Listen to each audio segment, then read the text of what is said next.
Iran का Israel पर intelligence strike का दावा है। बुखारी साहब, क्या लगता है कि क्या ये ब्लफ है या वाकई ही ईरान के हाथ कुछ ठोस दस्तावेजात लगे हैं, और अगर वाकई ऐसा है तो फिर इसके मिडिल ईस्ट की जो पॉलिटिक्स है उस पर क्या इम्पैक्ट होगा? देखिए, मेरे ख्याल से इसके बड़े गहरे असरात जो हैं वो मुरतब होने जा रहे हैं, इसलिए कि जिस तरह का धोबी पटका ईरान ने मारा है, वो जितनी भी खुशी इसराइल में मनाई जा रही थी वो गज़ा की तबाही करने की, मेरे ख्याल से उनको अपनी जान के लाले पड़े होंगे, इसलिए कि जिस नौइयत की दस्तावेज़ को वहाँ से लाने का दावा किया गया है उसमें न सिर्फ ये कि इसराइल की न्यूक्लियर इंस्टॉलेशंस कहाँ हैं, उसके आर्सेनल्स कहाँ हैं, उसकी लोकेशंस क्या हैं, उसकी डिप्लॉयमेंट क्या है, इसके साथ साथ यानी इसराइल के यूरोपीय ममालिक के साथ और अमेरिका के साथ जौहरी तवानाई के एतबार से जो ताल्लुकात हैं उसके बारे में भी बड़े खौफनाक किस्म के हक़ाइक़ जो हैं उन दस्तावेज़ात में हैं। और जो एक अजीब बात है, मुझे इस पर बहुत हैरत है, ईरान ने ये ऐलान किया है कि वो दस्तावेज़ात पब्लिक की जाएंगी जी, यानी उनका इंकशाफ किया जाएगा, मीडिया को, इंटरनेशनल मीडिया को दी जाएंगी। तो मैं समझता हूँ कि इस वक्त नेतन्याहू के ऊपर तो पड़ रहे होंगे मिर्गी के दौरे, क्योंकि ये इतनी हसास, इतनी खौफनाक यानी मालूमात और इंफॉर्मेशन है जिसको मैं समझता हूँ कि अगर आप इंटेलिजेंस की तारीख़ का एक बहुत बड़ा कारनामा कह लीजिए या एक बहुत बड़ा वाक़या कह लीजिए इसको, ये कमाल ईरान ने किस तरीके से इनका हसूल मुमकिन बनाया है, किस तरह का ऑपरेशन किया गया था, क्योंकि जो तफसीलात अब तक सामने आई हैं वो ये है कि ये ऑपरेशन बहुत ख़ास तौर से और बड़े तवील अरसा लगा के इसको जो है वो मतलब फ़ाइनल किया गया था, और उसके नतीजे में जो दस्तावेज़ात हासिल हुई उसकी तादाद इतनी ज़्यादा थी कि उसको ईरान मुंतकिल करने में, और उसका मुंतकिल किया जाना भी जो है वो उस इंटेलिजेंस हमले से भी ज़्यादा इम्पॉर्टेंट था कि इसराइल के अंदर से दस्तावेज़ात निकल के ईरान के हाथ लग जाएँ और ईरान तक पहुँच जाएँ। मैं समझता हूँ ये एक बहुत बड़ी डेवलपमेंट है,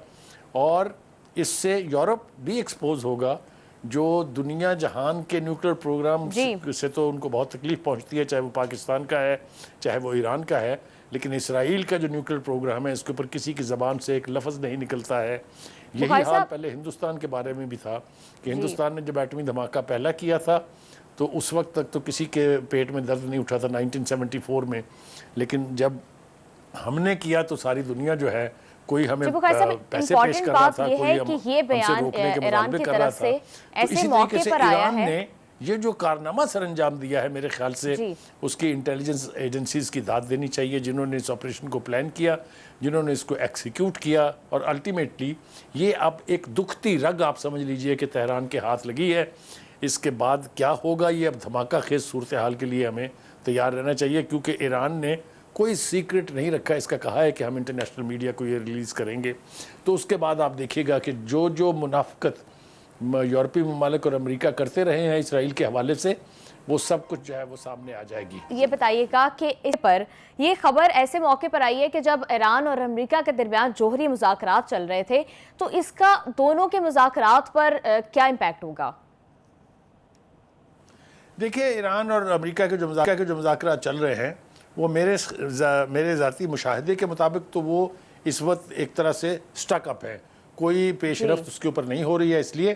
कि ईरान ने वाशगाफ अल्फाज में कह दिया है कि जो पहली तजवीज़ थी उसमें से दो चीज़ें आपने इसमें शामिल नहीं की हैं, इसलिए हमें ये काबिल कबूल नहीं है। और ये जो ऐलान किया है ईरान ने कि हमारे पास ये सीक्रेट और सेंसिटिव डॉक्यूमेंट्स आ गए हैं, इसके बाद तो मेरे ख्याल से डिक्टेट करने की पोजीशन में ईरान होगा। और ये ऐलान चूँकि पहले भी ईरानी क़यादत की तरफ से किया जा चुका है कि हम किसी किस्म की डिक्टेशन नहीं लेंगे, हमारी पोजीशन स्टेटेड है, हम उससे पीछे नहीं हटेंगे, तो अब तो मेरे ख्याल से ईरान का स्टैंड और भी टफ हो जाएगा। जी बुखारी साहब, इसराइल की जारियत जो है वो गज़ा में जारी है। इसराइल ने ईद पर भी जो है वो नहीं रुका, और तकरीबन 150 फ़लस्तीनियों को जो है वो गज़ा में ईद के दिनों में शहीद किया गया है। देखिए, मैंने बगौर सूरत हाल का जायज़ा लिया है। ईद के तीनों दिन वहाँ पर इसराइली बर्बरियत जो है वो जारी रही है। अब तो मेरे ख़्याल से वहाँ की जो कैफियत है, जो सूरत हाल है,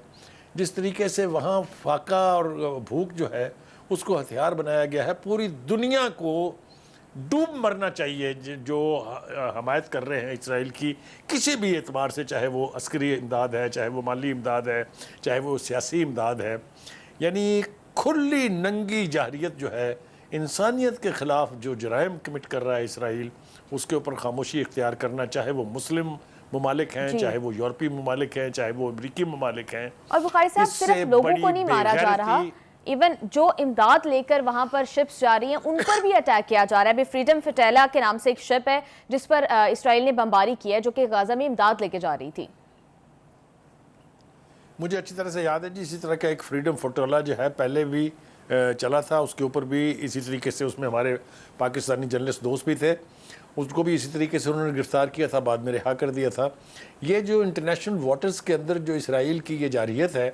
इसका नोटिस लेना चाहिए दुनिया को। बेगैरती की खामोशी जो है उसको तोड़ना चाहिए। इसराइल जो इकदाम कर रहा है उसकी हर सतह के ऊपर मजम्मत की जानी चाहिए, उनको रोकने के लिए इकदाम किए जाने चाहिए। ये जो ओपन लाइसेंस मिला हुआ है किलिंग का, इसको अगर रोका ना गया तो फिर ये यहाँ तक महदूद नहीं रहेगा। ये बात मैं पहले भी कह चुका हूँ कई दफ़ा। जी बुखारी साहब, इसराइल के अंदर से भी अब जो है वो गाजा में ये कहा जाता है जो इसराइली कहती हैं उनको रिहा किया जाए, तो इसराइल की तरफ से भी नेतन्याहू पर प्रेशर है, तो होपफुली ये मामला जल्द सेटल डाउन हो जाए। हम तो बहुत देर से इस जारियत पर आवाज़ उठा रहे हैं और उठाते रहेंगे ताकि दुनिया का ज़मीर जो है वो बेदार हो। प्रोग्राम में यहाँ वक्त हुआ है एक ब्रेक का, हमारे साथ रहिएगा।